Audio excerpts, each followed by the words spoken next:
Eccoci qua voi tutti, ben ritrovati. Guardate la previsione per la giornata di venerdì.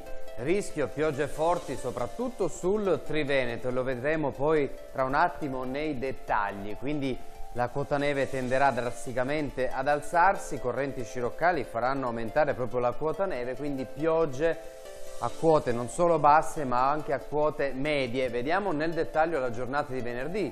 Ci risveglieremo con cielo coperto dappertutto, piogge sparse, piogge che diverranno insistenti ed abbondanti sui settori nord-orientali del Veneto e soprattutto sul Friuli Venezia Giulia nella seconda parte della giornata. Le nevicate inizialmente sino al fondovalle e poi pian pianino la quota neve, come detto, a causa di venti un po' più miti, tenderà ad aumentare sin verso i 1200-1500 metri. Anche in serata, vedete, piogge sparse, nevicate a quote medio-alte. Vediamo le temperature minime attorno ai 3-4 gradi centigradi, quindi si apprezzerà già un generale rialzo delle temperature che rimarranno invece pressoché stazionarie nelle zone interne, dove ci saranno fenomeni più intensi con valori attorno ai 5-7 gradi centigradi. Sulla costa e sull'Emilia Romagna, vedete, i valori potranno raggiungere addirittura anche i 10 o 15 gradi. Per ora è tutto, buon proseguimento di settimana.